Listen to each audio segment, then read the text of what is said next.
Hey, welcome back, everybody, to the Benas podcast. And today's episode number 34, my guest was none other than Theodoros Papaloukas. Theo is a well-known figure in basketball.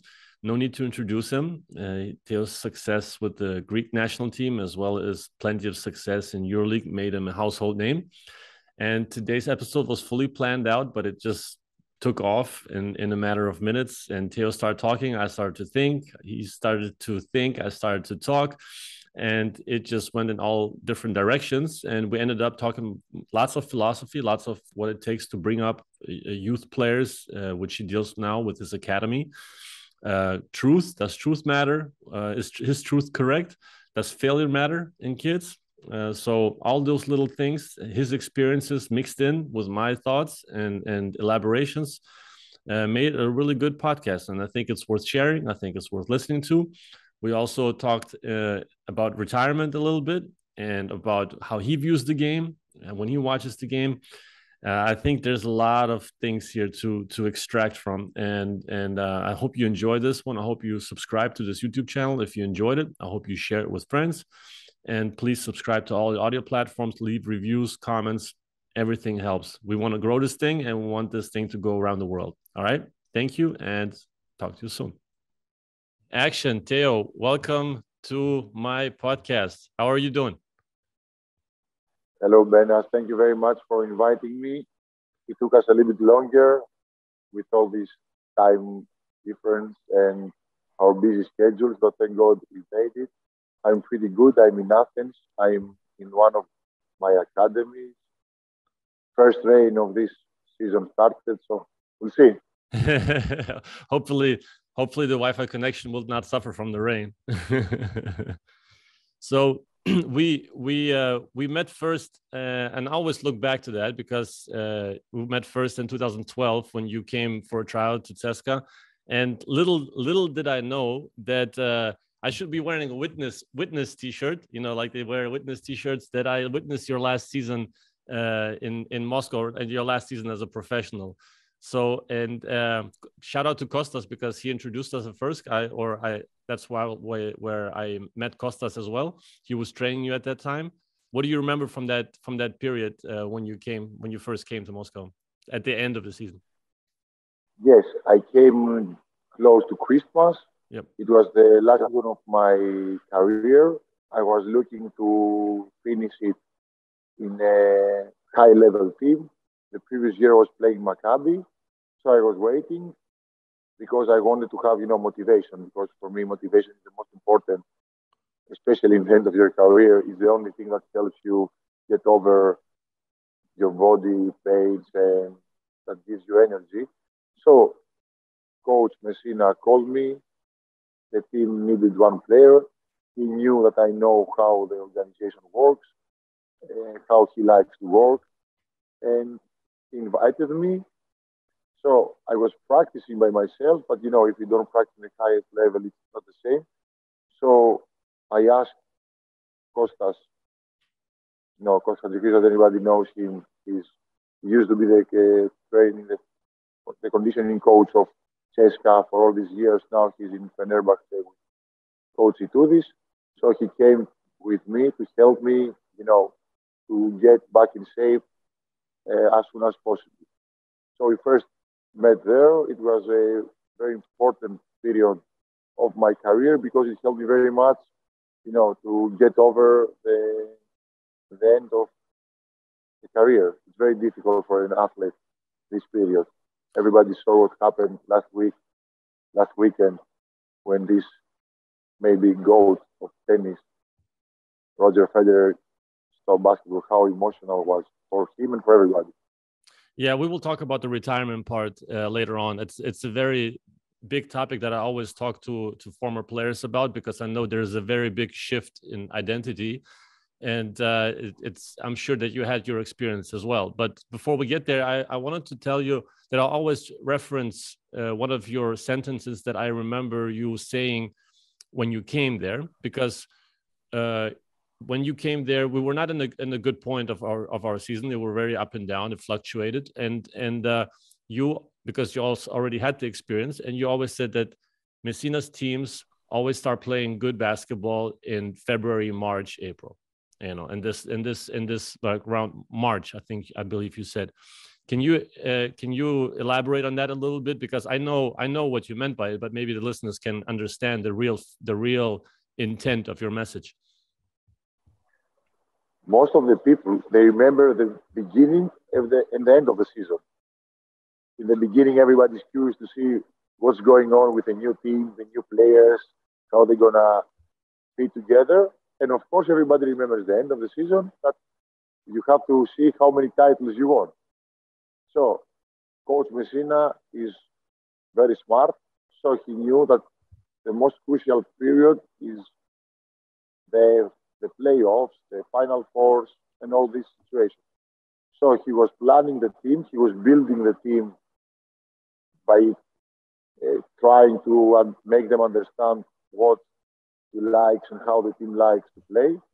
Also, he was understanding his players, because the good coaches, they combine their plan with their players.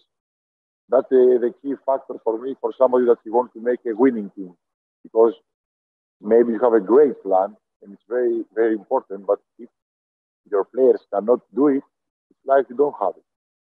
So I think you need to have a good ranking in the regular season, and then you have to be ready for the playoffs and the final fours. So this is the period. The crucial period is from March, April, May, and if you ask me, I don't think that a player or a team can be for the whole season in the highest performance. So it's important to play good or really, really good in the crucial moments. Yeah, and Coach Messina is also very forward thinking. He thinks ahead, you know, and it's a bigger picture. You know, you believe in the process, you work through the process, and it's very demanding of a system, you know. So the players have to constantly think, they have to find the purpose on every situation, every possession. That also takes a long time to. I don't think it's going to be ever perfect, you know, but it takes a long time to find the groove and to find for everybody, especially on a big roster like CSKA, like Fenerbahce, like Panathinaikos, and any big high level team. They have this long season approach. Well, it takes a long time to find the peak. So I think that sentence, though, that you tell when you said, I never thought about it at that point, but at that point, because we were up and down, and then we were looking to make this final push, you know, just to go up. But it's at that time also they had before, you know, Christmas, the regular season was the top 4 teams advance to the top 16. It's a risky business also that you're playing there if you're not really in tune with everything, which CSKA also experienced 2 years before that. Okay, in this level, CSKA had the skills and also the experience to play at the level that you need to be safe. You don't leave everything in luck, but the plan is to be in your best performance period from March, April, May. That's what I'm saying. Yeah. So just a heads up before we dive into this, here we like, with all the respect, everything you've done, would put all the accomplishments to the side, because it would also take probably 5 hours to talk about all the accomplishments of your career. But I tell everybody, I told Coach Messina, I told Coach Itoudis, you know, may the titles rest in peace for today. So we're just gonna add and talk about philosophical things and just to get a little peek of the mindset of professional athletes at a high level. And usually I prepare 4 quarters, but we're going to go old school and going to go 2 halves today. So we're going to go just a short warm up with introduction, or not introduction, rather a peek in your background. You know, when you first started to play basketball, why you started to play basketball, what was was Gallus also the big influence for you, or was there something else that brought you towards basketball, and why not in any other sport? Why basketball? It's a combination of accidental things. So, basketball court, I was playing in a very small team that they were playing in open court. It was in the last division of local championship.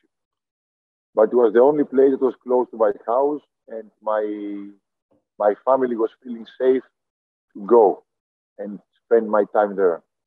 Also, I was very lucky because at this period, we had Aris playing every Thursday, and the most important, the national team, the team of Galis, Giannakis, Fasoulas, Christodoulou, Philippou, and all these guys that they helped my generation get a vision, to have something to want to be like. So the combination of these things helped me very much to spend almost all the free time that I had after finishing school and spending time taking care of the lessons in a basketball court, spending all time playing with my teammates, practicing by myself, playing 1-1, 2-on-2, 4-on-4, half court, full court. You know, things that most of the children, unfortunately, especially in Greece, they don't do it nowadays. So, you know, we're spending a lot of time. You know, everything if you want to be expert in something, you need to spend time. Now, I think most of the children, the practice hours that they spend in 1 year, we were doing back in the days in 2 or 3 months. I think so. So that was important because we were having more experience than them in the court. And it was very important because we were playing a lot of time 1-on-1, 2-on-2, 3-on-3. And this helped us. Also, I enjoyed being around with my friends, and I was very lucky because my friends were also fond of basketball. So we were spending time together in the basketball court during practice of the team or by ourselves. Was there, but back then it was less distractions than today. Today, that's why the kids and the younger generations, they have way more distractions that they piques their curiosity. You know, like they after the gym, they not necessarily go home and watch basketball on TV or talk to friends about basketball, talk about certain situations. It's about the next thing, the phone, the Netflix series, something else, the girlfriend, whatever. I don't know. But back then, I believe it was less distractions. I think that's the key difference in that. I'm not sure about. I hear what you say, but I'm trying to understand the same thing because, you know, I have around 500 children in these 2 academies. And to be honest, I think we make a distraction because with the same tool, for example, the phone or the tablet, it can become a really useful weapon to get information. Because back in the days, I remember somebody was coming from the States with a VHS. You remember the old cassettes, the VHS? Yeah. It was like the holy, how you call it, holy grain, how you call it? From one house to the other and try not to destroy it. And this was a game that it took place 3 months earlier. So I think the children, and I'm not saying it's good or bad, but I'm trying to understand. The children, they don't focus that much. They do a lot of more things and they know more things. But I think if you want to become good in something, you have to be expert. So if you want to become expert, you have to spend time. Time by getting knowledge and by doing the thing in real life, practicing it. So right now they can find extremely good practices through the internet that we never had access. Or they can see things. It helped me very much, you know, in a good way, stealing things from players that I was admiring and trying to adapt it to the way I was playing. Because I was not trying to become a second somebody else, but I was trying to take things from other people, great players, that I think it could help me grow my game and it would fit in the way I was playing. That's the most important. You have to understand what you can do and what you cannot do. And also this during your game. You have to try to use your advantages and improve your disadvantages and hide them if you don't have to solve them. So I'm not pretty sure that how it works this with technology and distraction. Maybe it's an excuse, or it's not the main reason. Because I see children that they take their phones, they go with their phones, and they copy practices, they copy exercises. They find a way when it's raining and they don't have a place to go to do some things in the house, in their yard, when they're on their vacation. So I think that in one part life is harder now, and in one other part is more difficult. You have to choose what you're gonna use.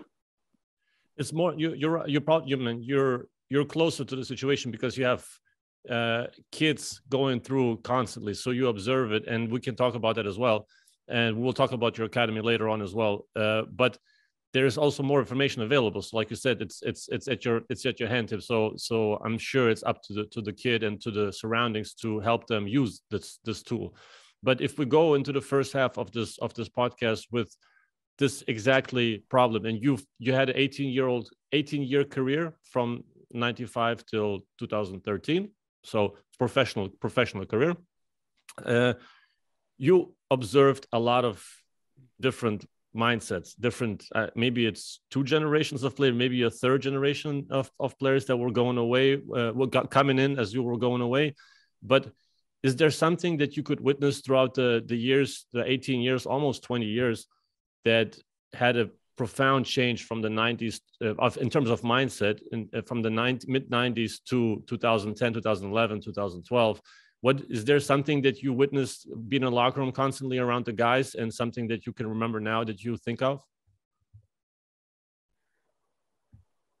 I realized how important it is to respect the different mentality. I mean, you need work ethic, you need a certain talent, you need some things, but something for you that is this.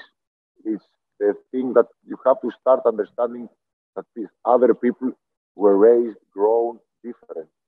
And for what is normal for you, it's not normal for them. So you have to find the right way to combine and to work together, and you have a same goal, and you have to go for it. And it's very important that I understood during this process, like you said, that it's a business.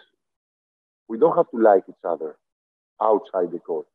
But inside the court, we have to find a way to make it work.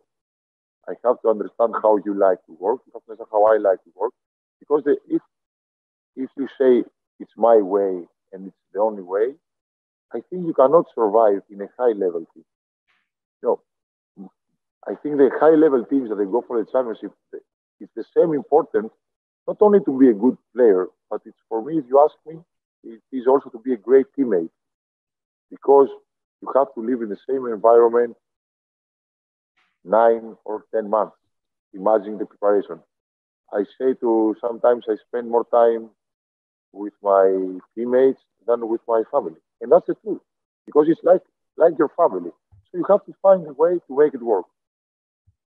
It's absolutely like your family. And this is, well, later on, we're also going to talk about, when we talk about retirement, when you have to shift gears in terms of splitting up from the new family that you receive every year in a new locker room, that you witness so many different ones, and then you have to change your mind. But how did you change in those 18 years? Did you observe? I mean, there was a growth aspect probably where you, at some point, you realized that everybody's different and there's no right or wrong, it's just different.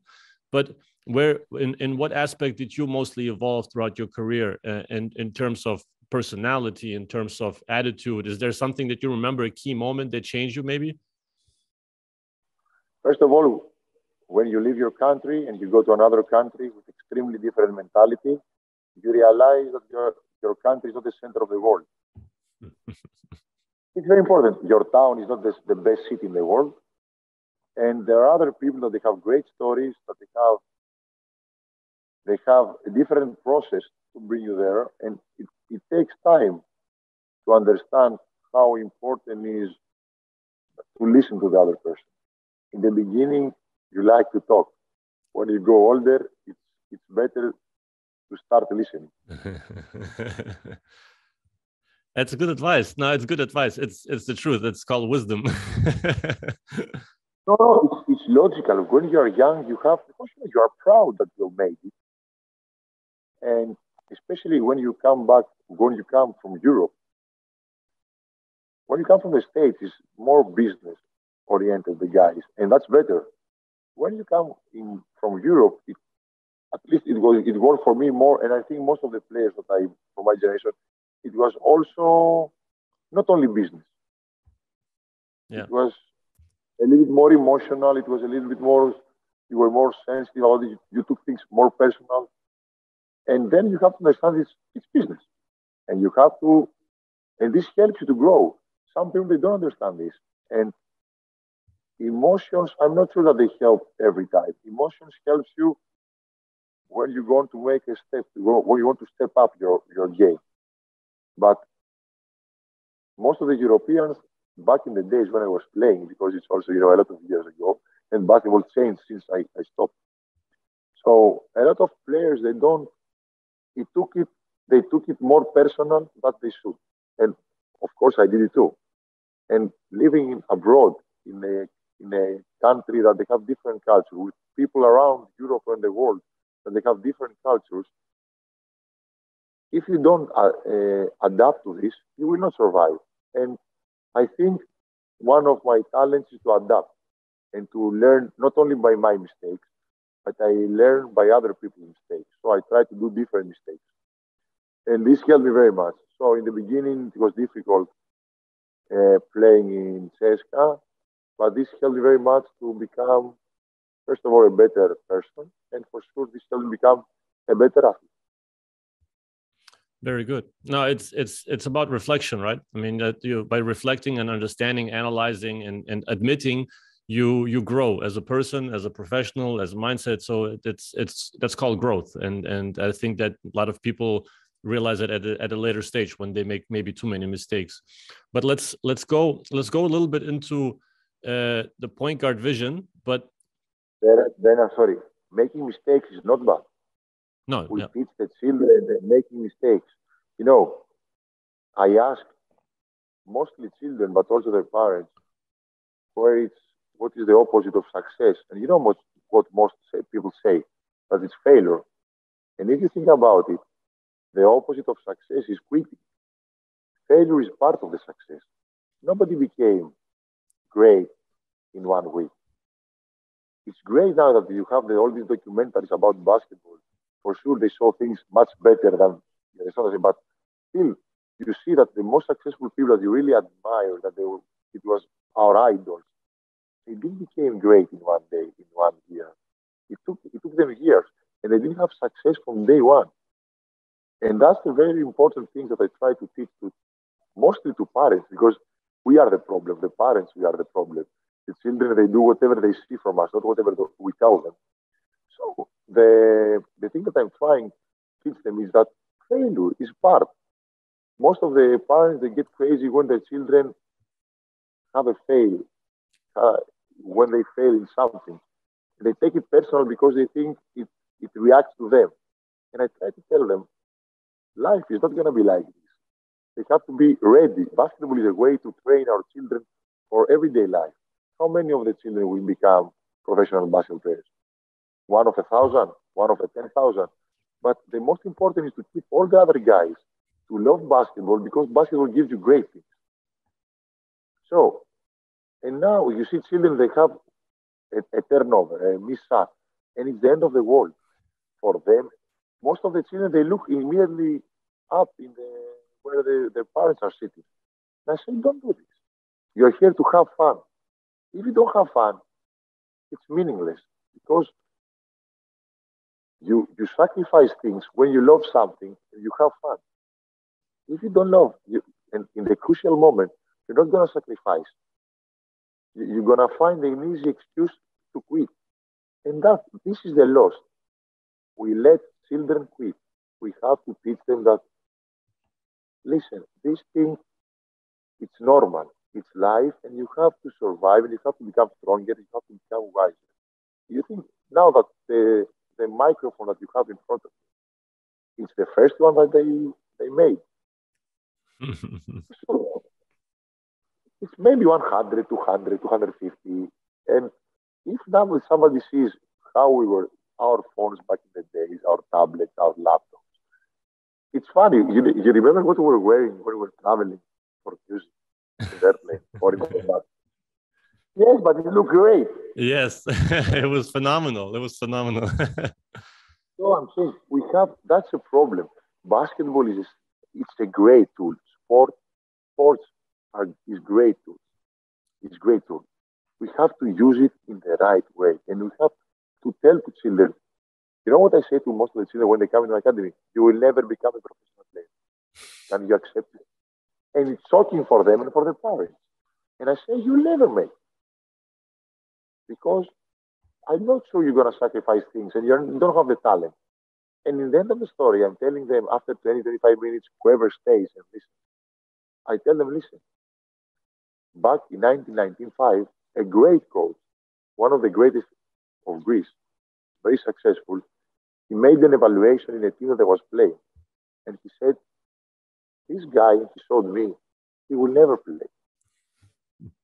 And he did it because, honestly, he was not saying something to me. He didn't have any reason to tell me. So I met him 1 year after I stopped basketball. We were having vacation in the same place. So we met, he came to me. I went, first I saw him and I went to him to shake hands. And he told me, really proud and really happy that, listen, I was always telling that you will make such a big career. And I make speeches to schools, to companies, about motivation, about risk analysis, risk crisis management, all this stuff. And when I say this story, everybody's laughing. But I say, listen, guys, I felt proud because I made one guy that seriously he didn't see anything in me. After 18 years and after 19 years, he can come and say that I made it. For me, it was not a payback. For me, it was like, how you call the thing that you have to give, like a medal. He gave me a medal. So this is the way I try to think. If you persuade somebody that he was not seeing anything in you, that you made it, it makes it even more important for me. So I say to the children and their parents that they come, if they survive these 20, 25 minutes, say, listen, guys, in 1995, a great coach, I don't tell his name because the other people, they don't understand. I'm not sure they're going to say to somebody else the way I say the story. So he told me that I'm never going to become a professional. So if this happened to me, it can happen to you or to your child. The thing is, are you ready to spend time and your body, your mental focusing, this stuff? I made it, so you can make it too, but it's not going to be easy. How long did you play with that pain did you use that as motivation when you first said it when you were young? No, I was used people not to accept me. It was part of, I'm this kind of person that gives motivation. Somebody else, no, everybody's not the same. And I'm not saying if it's good or bad. This is me. This was making work harder. So, of course, I had disappointments. I never played in a junior national team, but I was not really worth to play. But this made me work harder. This made me staying focused to become as good as the guy was right in front of me. And the next one, and the next one, and the next one. So this helped me grow and become who I became. So what year was that when you first felt, after not playing junior national teams, and you felt like you took the first step of like, I can do this and you can actually make it? Was there, like, you remember a moment, or you remember the year that it happened, that you had like a profound shift in your potential mindset, like vision? When I was 9 years old, I was sure that I will become the greatest. It's like, but if you realize it, because in Europe, I told you, it's a little bit different. I think for a professional player, it's like a process. You know it's going to happen because you think it's natural. I'm going to work hard. I'm going to become better. Then I'm going to move forward and move forward. So you understand what I'm saying? When you realize how difficult it was, how lucky you were and blessed, when you stop. Yeah. When you stop and you look back what happened, you say, ooh, how lucky I was that I worked very hard. Because, I know a lot of people that they work very hard. I know people that they love basketball as much as I did. I know people that they work the same hard like I did. But, it's It's a combination of things. So you have to really appreciate what you live and how your life improves, the level of life. Because all these things happen, and I don't mean only about money. I mean also the people you met, the things that from companies you met because you were great in basketball, you're good in basketball. This helped you very much to meet some people, but most probably you will never meet them if you were not playing basketball. So this helped me very much, Benas. And it's part of the things that I appreciate from basketball. Because basketball, most of the people, they think that it's, you do something, you get a lot of money, and you really enjoy it. They don't understand that it's a 24 hours thing that you think about. If you don't think when the practice finishes, you're not going to make it in the highest level. If you don't take care of your body, your soul, your brain, everything, it's not easy. It's not like we don't care. We care very much. Sometimes we care more than we should. And this, you see how many people they have issues, psychological issues, and thank God now everybody starts to talk about it. It's very hard to take care of it. It's not only your body, it's also your spirit, your soul. And if you want to survive in the highest level for all these years, talent is not enough. Talent is great if you work with somebody else the same. You have the same work ethic and you spend the same time with somebody. This is with a guy with talent, he will grow a bit more than the other person. Hard work, you know better than me. You travel all over the world. You see, hard work beats great talent. Always. For example, when you're looking for a player, what you are looking, maybe you have to tell what, maybe your point of view will help very much the young guys, because I used to play basketball. Now, okay, I have an academy. I have two academies, but I think the guys that want to become professional, they have to impress you, not me. Because if I see something interesting, I'm going to call you, but you will have. So when you go to a court to see a game or a practice, what are you looking? I mean, the first thing that everybody looks for is the physical tools, right? So it's a lot about like the body, the height, the length. Like it's a lot of naturally giving tools that will help you succeed. There's not to say that guys that don't have it will not succeed, but there's guys who they just have a bigger chance of making it, right? And then it's like when you go to a place and you see a good-looking man or a good-looking woman. When she enters a place, she will see somebody. But this is normal.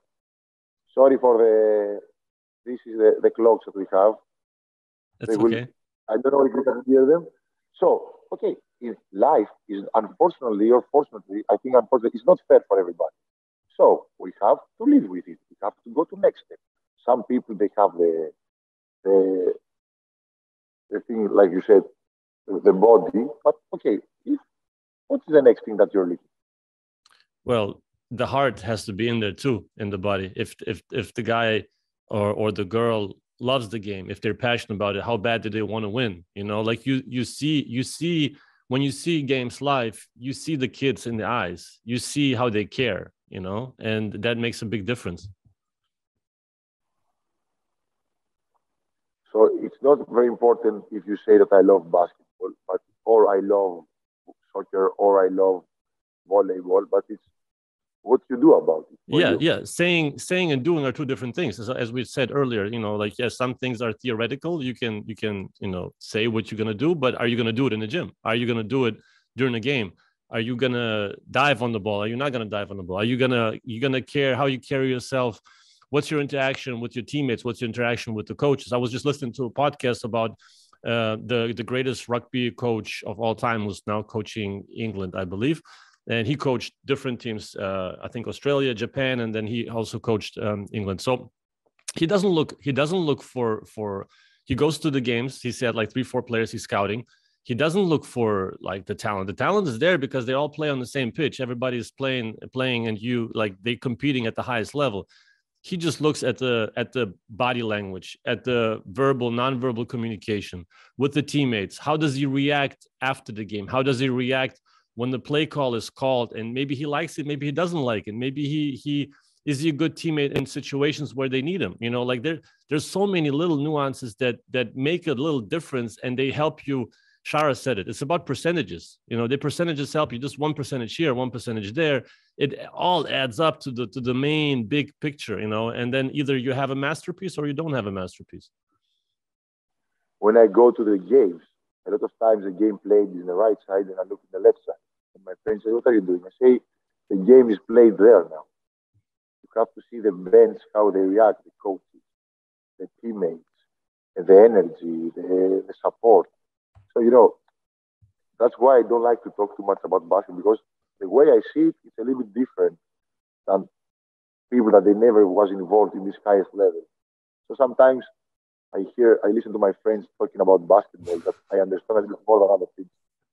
So I tell them, listen, they say, why don't you say? Because we see two different things. We are talking about this. Okay, give me the remote control. Let's watch the game together. And I will tell you what I watch in this game, and then you will say what you're watching.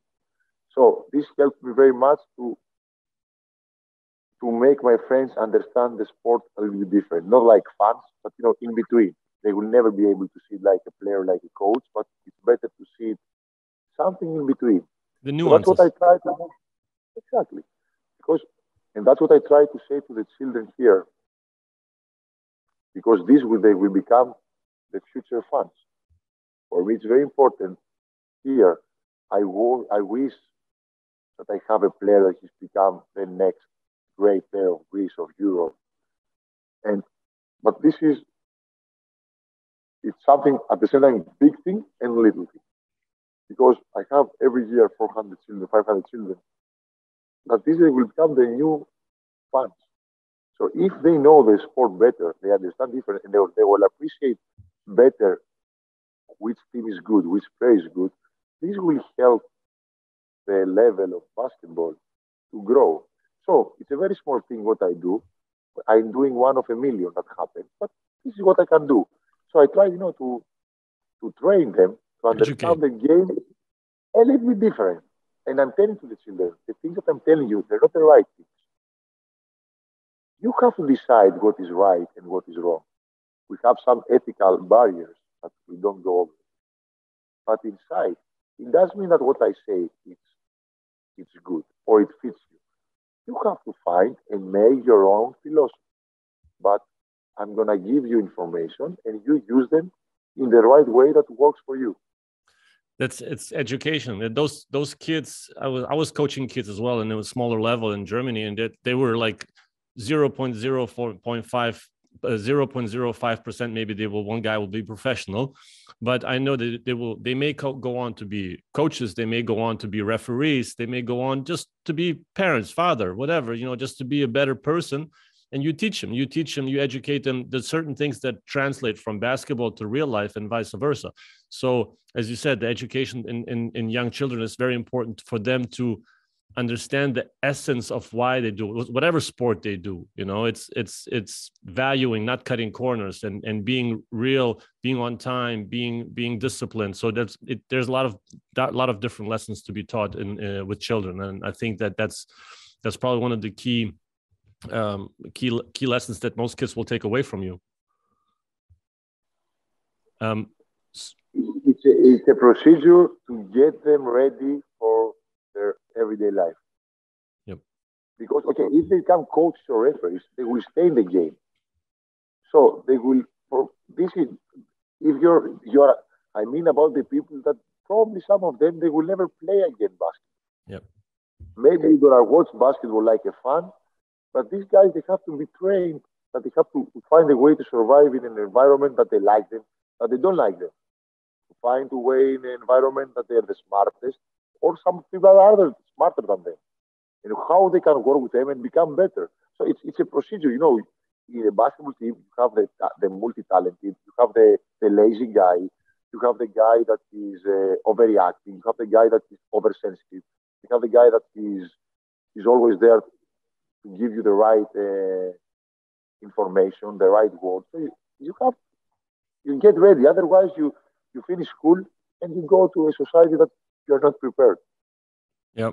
And that's what we'll go back just shortly to touch on, when you said that kids can't handle failure anymore. It's also, we go back to the trophy winning, where every kid gets a trophy no matter what place they are, just to keep them satisfied and keep them being happy of having achieved something. You know, like they don't have to they don't get the feeling of misfortune, you know, of unsuccessful. And then whenever they go out of sports and they go to real life and they have to experience some displeasure or some really disheartening things, they fall apart in a heartbeat, just because they're not used to not winning, you know. So that's also a very fine line that team sports at the youth academies, or not youth academies, but in youth competitions play, because, you know, you give too many awards out, at the end of the day nobody loses. You know, so what's the lesson there? You remember the season in CSKA we had a record 52-0? Yeah. This was Coach Ivkovic, right? We lost in March. From August, we lost in March, first game. I went home and I said, I have forgotten the feeling. Venice, it's very difficult. It's like the end of the world. 52-1, it's a disaster. You go back home after the game, and so the thing that you said right before, it's exactly the same. Our children have 52-0, 100-0 from year 6 until 18, and suddenly they go out, they win 1-2 games, and then they lose. And they don't know the feeling. Similar thing. What I do now? Seriously, I went back home in my apartment, and I was saying, now what? It's the end of the world. How are we going to react? Because I lived this many times, but you forgot. And people have the tendency to forget. You know how is it? Yes. So we have to train them. But, you know, I cannot persuade everybody to do what I think is right, because maybe it's not right. No, I think it's right. Yeah, exactly. We don't have the right to say what's truth, what's not true. Everybody makes their own experiences, and they create their own, like you said, they have to make their own philosophy about life, about the truth, what they see, what's right, what's wrong. It's everybody else's choice of how to view certain things, and their background makes up a lot of it. But you said, like, I want to go back on what you said when you talked to your friends, and you viewed, because I had it written down also, of how you view the game. So just, where do you start, whether when you were playing and you were watching other teams play, or now from the outside observing, where do you start picking a game apart? What's the key things that you look for? Maybe you can name to the top 3 things that you start looking for right away. You mean when I was watching children, or when I watch a professional game? Professional. But I can tell you for both. And, you know, a professional game, for sure, in the first 2-3 minutes, you see what's the main plan of each team. I was doing the same when I was playing, because everybody's focused. They had the morning practice, they walk around, so they have to do what they plan. And you can understand more or less what's the main plan. Also, you know, to be honest, basketball, since I stopped, have changed a lot. And it's more athletic, more running up and down. And it's not bad, because some people, they say it's bad. I say, no, it's not bad. It's something different, guys. When we were playing, the guys that were playing 15 years ago, 15 years before us, they were saying the same. Basketball changed, not good. We are used to watch something different. If you cannot understand this, you cannot understand how you can grow. Otherwise, you have the same thing.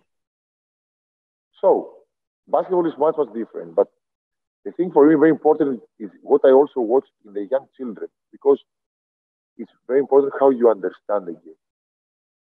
And I look at it at the coaches, at the players, at the referees, is if you have feeling of the game, because I see very often people, they don't have feeling of the game. Because sometimes you want to do something and you make one thing good that is good, but immediately creates 5 problems. So you have to reconsider if you have to do this good thing. Maybe you have to do another good thing. Also, so most important, I try to understand the philosophy of the team. I like to use the advantages and hide the disadvantages. So I want to see what I think advantage and what I think disadvantage, and how they think about it, how they use it. And also very important for me is I like to watch the players that they help the team play better. You noticed them right away? For sure not. How? I think yes, but I'm not, I learned to know that what I see is not always the right thing. I try every time to see, I try to give to people second and third chances. If I see somebody, I say maybe he didn't play well today, or maybe this game didn't fit. And also, I'm telling guys, I understand that the game changed. I'm telling this since 2 or 3 years after I stopped basketball. But I'm telling them I don't know what is this new thing because I was never inside the team to understand what they talk about, what they're looking, what's their strategy, what's their plan. So if you don't know something, what are the things that they make it work? How you can understand it? I don't like to judge the things from the information I had 15 years ago, 10 years ago. But for sure, I can tell you that the sport changed. And I think changes are good if you do it in the right way. And you need time to understand the changes and to accept it. You probably also need time to appreciate the changes. Some people are more stuck in how they used to do things and how things should be done still. But there's also some coaches bring their own the same playbook to every team, despite that the roster is different. You cannot do this with every team the same way that you did 10, 15 years ago. You have to adapt to the roster that you have. That's also of, appreciating the roster, the players that you have. I think there's some similarities maybe there that I'm trying to correlate. I totally agree with you. And it's very important to understand with whom you're going to play against for the title. You have to set up the team not only for you. A lot of coaches will say, no, if we are good enough. Maybe you are good enough if you have the right players, the right plan. You need the right players. Because if someone has a guy 220 and your tallest player is 2 meters, you have immediately disadvantage. Yeah. So I think it's very important to listen. And for example, I'm saying to some guys, listen, you buy the latest version of a TV now, and in 3 months, because of technology running so fast, it's 2 generations back. So technology is part of our life. You cannot stuck in a playbook for the last 10 years. I understand you can stuck to a philosophy, but you have to adapt the plays and the playbook on your philosophy. If you talk about philosophy, but I know that you didn't talk about it, you were talking about playbooks. For me, I respect your philosophy, but your philosophy has to adapt. Otherwise, it's the same that you have 40 years ago. Things are different. Yes. Yeah, you have the mindset and cultural changes. If you go from one country to another, you have to adapt. You have to have a fluid philosophy. I think that's correct. Let's talk a little bit about pick and roll, because I know, when you watch the game, you see the pick and roll, or when you play it yourself. Pick and roll is one thing, and I also wanted to talk about the post up. What do you see and what do you look for? But if you talk to pick and roll, just allow me to say that there was 2 seasons you had 37% and 43% from 3, but there was also seasons where you were at average at best shooting, and a lot of teams were going under all the time. So is it fair to say that that's the truth? I mean, I looked at the statistics that there was also that you also didn't take many threes. You may take one, maybe 2 a game. I'm not offended. I was not a good shooter. I know it. That's why I survived, because I was not trying to prove that I'm a good shooter. I was more than decent when I was shooting from the weak side, when I already had set my feet and I had time, because I had a very bad technique in basketball, in shooting. And this is because until 17, 18 years old, I was playing to an open court, the last division team. So I was practiced outside, and if you have to learn to shoot with the wind, it's very difficult. So the thing is that I made it with an average shoot to make a decent career. I know who am I, and I knew it back there. I was not trying to prove that I'm a great shooter, but I was trying to use the way they were playing against me for my advantage. If they were playing under, I was not getting pissed. I was asking for a screen and start to create mismatch. It's I knew what I can do and what I cannot do. I was trying to improve. But if somebody, I see a lot of children nowadays and players, they're getting pissed when they go under. It's like disrespect. I was looking for an advantage to create a mismatch. So I knew that I was asking with my teammates who were working how they're going to screen me or screen me to create a mismatch for somebody else. I was never looking to score 20 points. I scored some game points, but my job was to create advantages for my team and make my teammates' life easier so they have an open shot or an open penetration. So that was my job. I knew my job. So I was blessed to have these great teammates in my career, but they were making my life easier because you have great shooters and they start to score. Then their teammates, they're not helping, their opponents, their defenders, they don't help that much. So I had open court to play and create. So, for me, it was very easy to score 10 points and make 10 assists in 20 minutes. Because, all the numbers I made, that I was not fond of numbers, in this way, but I was making all these things in playing 17 and 18 minutes average. So what did you look for when they screened? Like, did you want them to screen a certain way, a certain angle? Did you want it in a certain spot of the court? It depends also who we're playing against. There is no standard thing. It depends which opponent you have. Somebody is tall, somebody is very fast in his legs, somebody is slow in his legs, somebody is very good in lateral, it depends. I was trained to find solution for every different situation and to find the best solution in the thing that was created. There is not one thing. You have to be ready, understand? Because some people, they have problem when you make side pick and roll. Some people, when they have in the middle pick and roll. Some people, you have to find what is their disadvantage and try to hit them there. I was not trying to do one specific thing.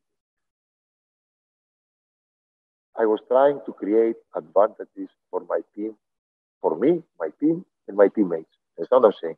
Yeah. So there was no specific thing. If you tell me with whom we play against and show me which are the players, I will tell you what to do. I remember before the Final Four of Madrid, Messina called me in the office in the last year of CSKA, before, not the year we're together. So I said, I didn't do anything. Why he calls me in the office? So coach says, listen, hey, Theo, I think I analyzed the game, and I think that we don't have to play that much with pick and rolls. We have to use staggers and post-up game. What do you think? Coach, he already knew, he already took his decision. But he involved me. And because how much I love him and I trust him, tell him, if you guarantee that we're going to win the second Euroleague, we go your way. He says, nobody can guarantee. But, that's what I think. And we did it. And we won. And you remember what I said? Trust. Listen. I could say, no, I'm the point guard. I want the ball in my hands. Play pick and roll. We are great. And this is how we won.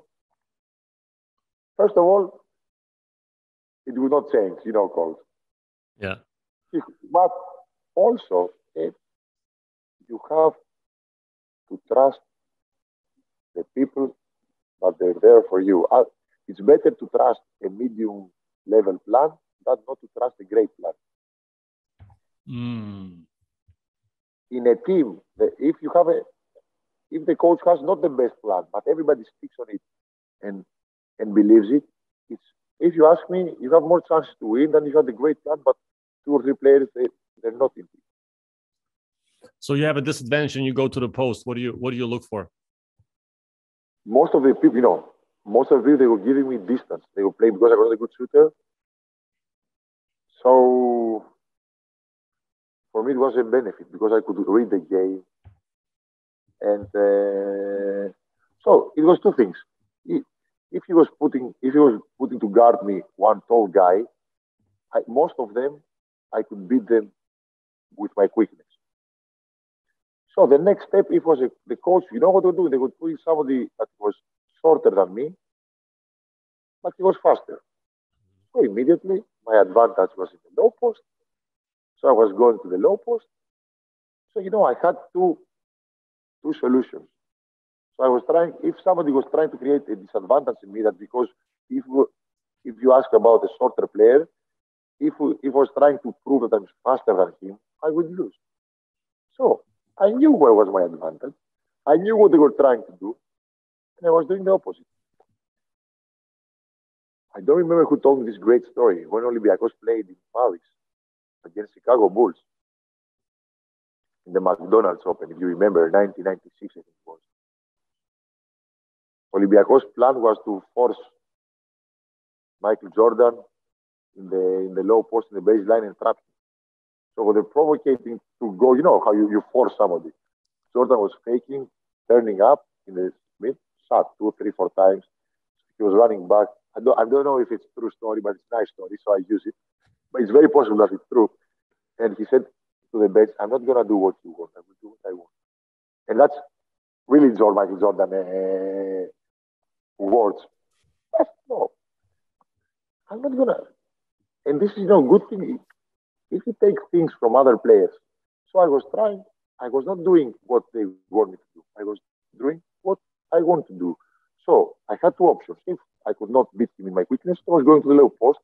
But still, to create, the first thing I was doing, I was trying to find the advantage of my team. Because I understood early that I would never become a great player. I mean, to score 30 and 20 assists. But I could become a great teammate. That I could help the team to have 50 points and I scored 10 and a half, 10 assists. That's what I'm saying. So I understand really early what will make me survive and grow. I knew my advantages. I was trying to improve on disadvantages, but still hide them. If somebody was provocating me to shoot, I would do it, but I was not going to the court to prove that I'm a great shooter. I know I was average. So what did you, with all this, you had a lot of, because we had a lot of conversations also between the games, during the game, after the game, off day, any day, with your assistant coaches. What was the relationship that you had, and what was something that you were looking for from your assistants during the games, especially that what information did you want them to feed you with? I wanted to help me understand where we have the advantage and what we don't have the disadvantage. Because you don't understand. When you play, you see a little part of the court. It's much different when you see from the bench, or you see it's a different game, like a fan. If you sit behind the benches or opposite the bench, it's a different game. So for me, it's very important from back in the days, the information. I want to have the information. I want to understand what the other bench was trying to do. For me, it's a mind game. And it's also like chess. They have a plan. So I want to know their plan to find a solution a little bit faster. So, and I trust that I like to talk about things. And I'm sure somebody else is seeing something that I don't see.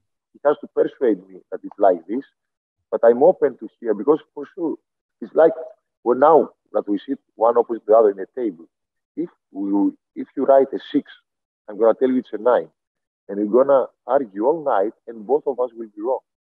We'll be right and wrong at the same time. The thing is, if I have to come to your side and understand why you say it's 6, and if you have to come to bring you to my side and tell you that it's 9. So I understood early that you have to listen to what the others, but the problem with me was that it took me long time to trust somebody else's opinion. But the moment I trusted him, because it doesn't matter who you are. If you say something, I have to see how it works. I'm going to listen to it. The moment you tell me something, the moment I trust you and you tell me something after that, I'm going to do it. Maybe it's not a good plan, but I'm going to stick with it. And then I'm gonna say, okay, you took the wrong decision. You should have to consider some information. And the next time you remember that this happened, you have to do something different. I'm never gonna tell you if we do something, we do it together. I'm not gonna say after I did it because Ben has told me. Mm-hmm. We decided together. Or if you force me to do something, I'm gonna tell you, listen, I don't trust, I don't believe this is the solution, but I will do it because you say so. But you have to take the responsibility after. Like I'm gonna tell you, great job, good plan. Thank God we did what you said. You have to take the responsibility. If it doesn't work, you're gonna say, listen, it was my plan to do this. So next time we'll be better. We will be more ready to the same situation. You understand what I'm saying? So I try to be fair. I'm not always, but I try. Agree to disagree. So let's move on to the. Do you still have a little bit of time left? Yes, for you. Yes, of course. So let's move into the post-basketball part. This basketball part was very for the nerds of my listeners, because I think everybody who's listened to this, they're very into this. So it was very, very insightful. But now we want to talk a little bit about post basketball career, and we touched a little bit on the retirement part. I wanted to know of how you approach the process of retiring. Yes, I love it. Are you there? Yes, I'm here. How did you approach? Okay, go ahead.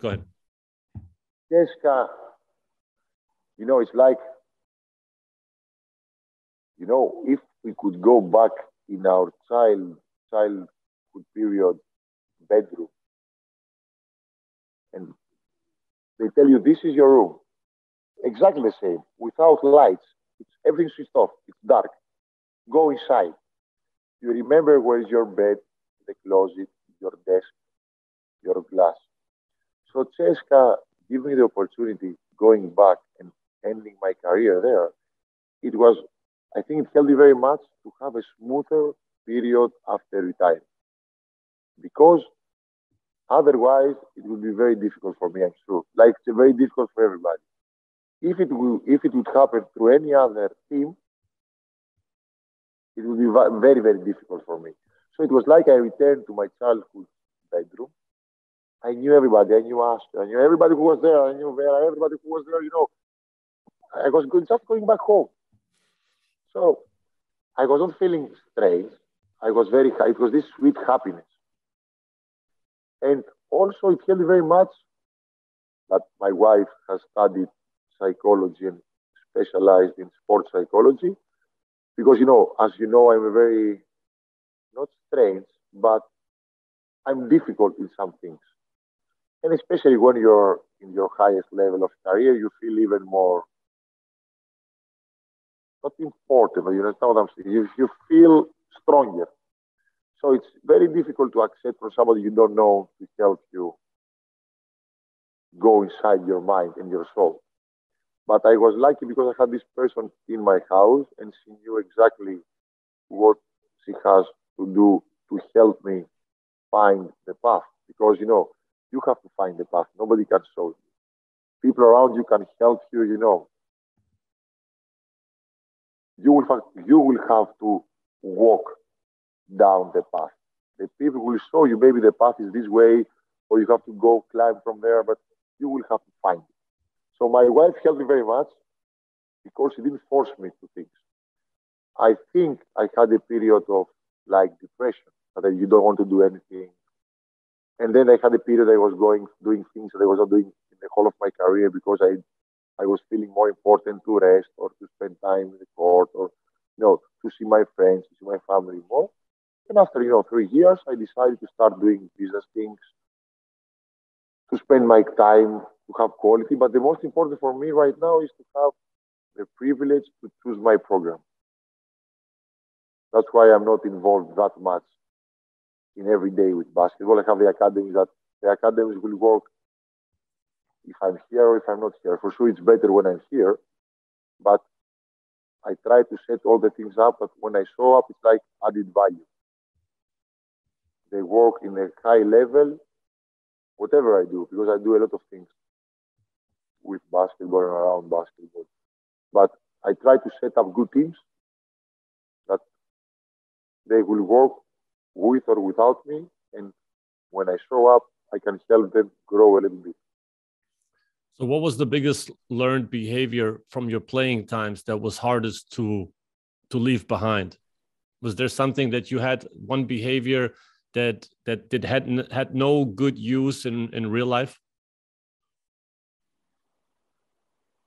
The problem that all the players that they play in the high level teams that they have is that they solve the everyday problems they have somebody else.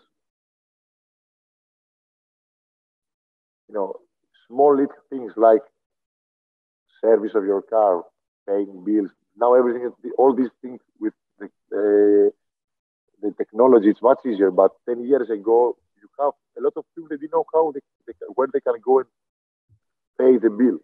I knew because I was doing this, but I'm saying these things.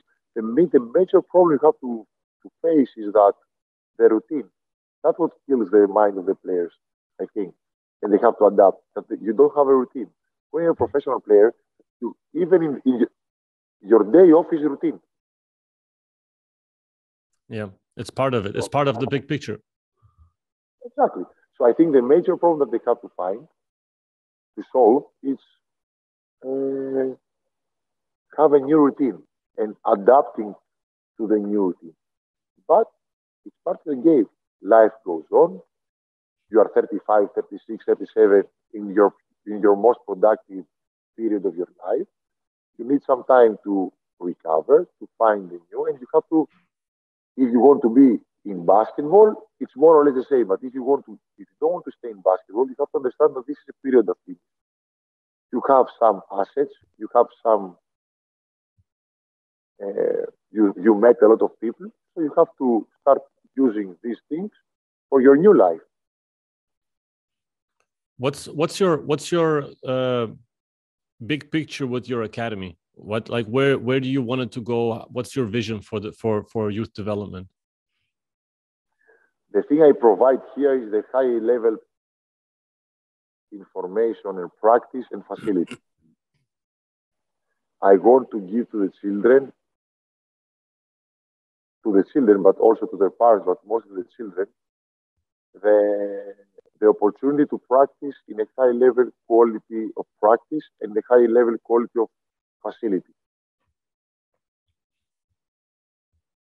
Unfortunately, most of the people, they don't have the experience that I have, and they see things totally different, and they trust other procedures, and that's why I think they don't make it.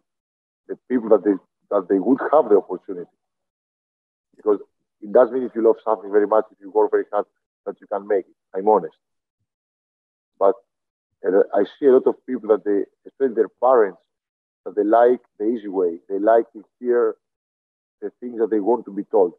They don't like to tell them the truth. So I have the privilege in my life that I don't have to lie. I don't do this I don't live from this. I want to work perfectly for me because it's my thing to give back to basketball. So I do it in a way that I don't have to lie. I'm very, not hard, but I tell them the truth. I tell them what I would say to my son or to my daughter if they want to become professional. I treat them the same. Unfortunately, they don't like to listen to the truth.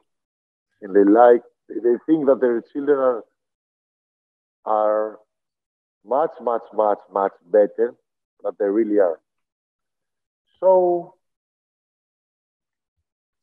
I'm good when I go back home sleep. I'm very happy because I did what I would like to do. If you ask me 30 years ago, 20 years ago, 15 years ago, what I would like to do, I would like to think too. I don't have to lie to anybody because I don't live from it. I tell them what is my truth. Maybe I'm not right, but it's my truth. So as long as it's my truth, nobody can blame me. They can blame me that I was not being right. But okay, but until now, my percentages in understanding what's going on in financial are very high. So you have the freedom to give back the way you want to give back. You're independent, and you can give back whichever way possible that you feel is right, and it's your freedom to do so, and that's a great freedom to have. Basketball gave me this freedom, Benas, and I'm very happy. I really appreciate, because basketball gave me emotions. You know how good is after finishing 10. Now I'm 10 years that I stopped, and to walk around and people.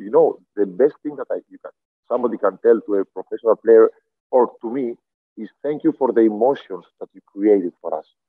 And that's the best thing, honestly, because people are telling me mostly about the national team, because here, unfortunately, with Olympiacos, I didn't have the success I wanted to live. But it's great 10 years later. Now my hair are gray. I'm not as young as they used to see me in TV or in the internet. But still, it happens, and this happens mostly because after quarantine, a lot of people, they spend time in the house and they watch videos again and again and again of what we did when we were younger.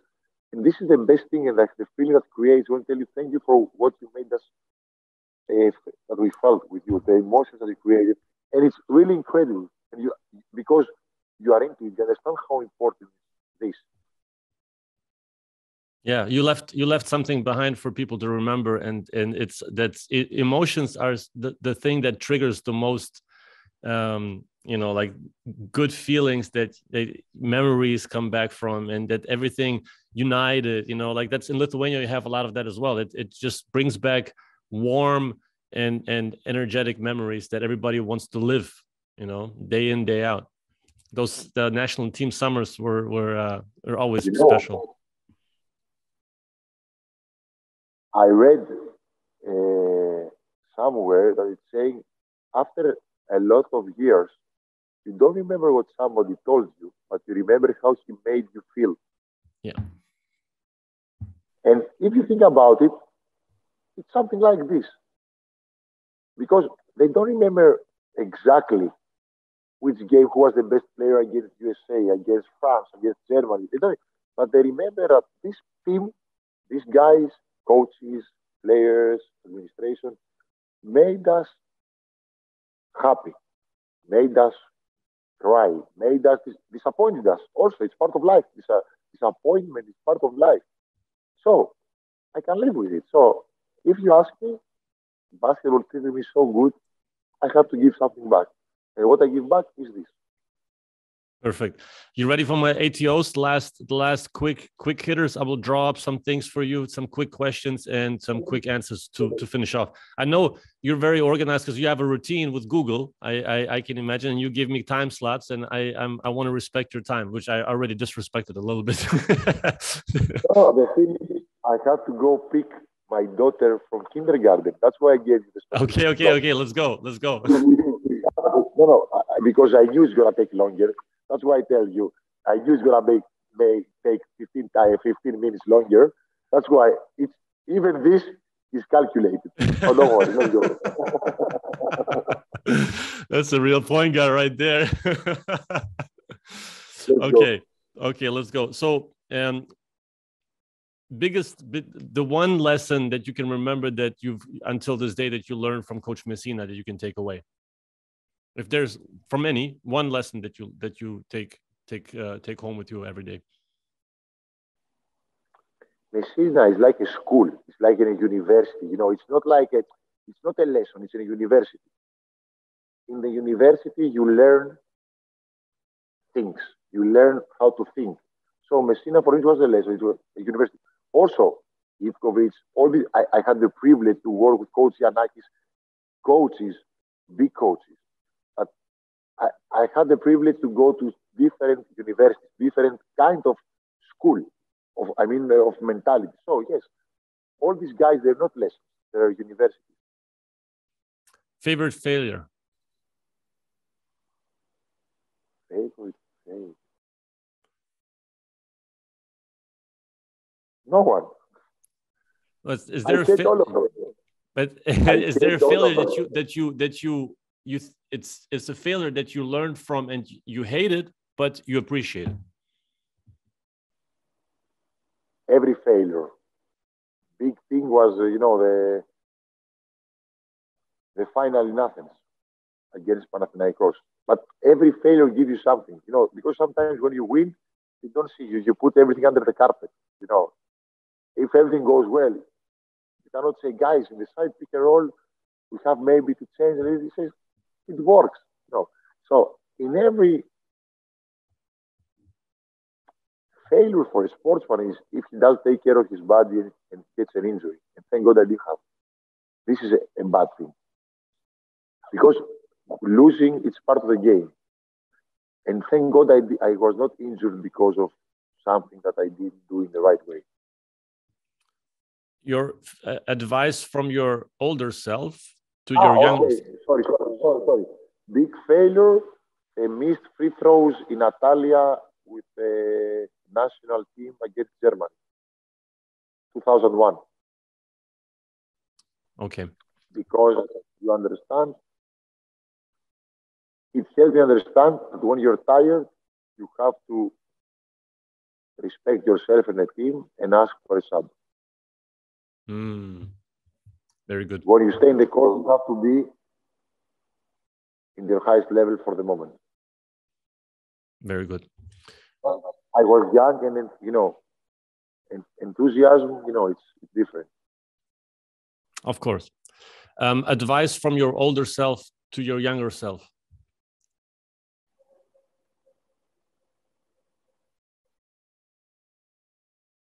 Don't quit. Advice from your future self to your current self. Enjoy everyday life, the small things. Dinner party with you and 3 people. The people can be dead or alive. To be honest, my wife and my daughter, I really have great time. I miss them the most. I say to my daughter, I miss you even when we are together. So at this moment, I'm saying this, I'm waiting the next, we are planning now to go all together for 3-4 days, and I'm waiting for it. And last one, what's on the top of your e-reading list that you said that you books are one thing, but e-reading is another thing. What's on top of your reading list right now? Audiobooks. I like to listen because I have a thing that I cannot stay focused after 25, 30 minutes. I don't remember. So thank God they found out audiobooks, because when I was reading books, it was stickers everywhere, because if something was really interesting, I had, after 45 minutes, I was not focused. And when they had names, I had to remember who was the guy. And okay, the same day is okay, but when I was waking the next day, what I read after the 30th minute or the 45th, depends, I could never, it was like I was never ready. So, that's a major thing. And thank God now to audiobooks. I can hear, right now I don't use radio in the car. I put one audiobook and, I can listen to things that might not be interesting for me. What's the audiobook? Podcast or audiobooks. Right now I like to read about sportsmen, but not athletes. People around sports, about their lives, their thinking. Audiobook, it's a book that somebody is reading for you. Yes. It helps me.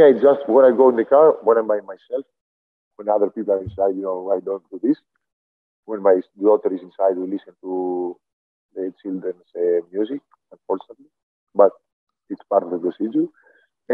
But unfortunately, the last period, I'm too busy with some startups that I'm involved with, that they're outside, because I found great people, great young minds that they want to create. And we have some things, for example, we have some projects with ready meals with no preservatives. The national team was using them in the preparation. It's something I'm very proud. And right now I'm working also with some things that are some delights that you use in practices. I met some other people, Greek, all these are Greek guys that we met here. And to organize, and I do a lot of things I do. And unfortunately, I don't have enough time. Even when I'm in the car, it's a conference call, it's a meeting, it's something, and I don't have time. In the summertime, I try a little bit, but I haven't. I try to steal the knowledge that other people have, but you can steal them from books. I try to steal from other people now. It's coaches do the same thing. But I think, I hope. Yes. Theo, thank you very much. We could have talked for forever, but your daughter will be mad at me forever, probably as well. Tell people. The problem is that my wife will be mad at me. If my daughter, it's okay. We can handle. We don't want the wives to be mad. So yes. I have to be. Okay. Tell people how they can find you on social media. Where can they find you the best, or how people that listening that are interested in contacting you maybe? If they write my name in the Instagram, I only use Instagram, not very often, whenever, and they will find me. But it's okay. If somebody is really interested, he will find a way. Perfect. Benas, it was great talking to you. It's always great talking to you, and I would love to do it again because I'm sure you're gonna find a lot of things to talk about. Sorry because we tried very hard to do it. Sorry because you see how things happen. But we made it, and I promise you, whenever you want, to have another. All good, man. I enjoyed it very much, very much. Thanks for your knowledge. Thanks for being here. Take care, Benas. All right. Bye-bye. All the better. Bye. Thank you. Bye.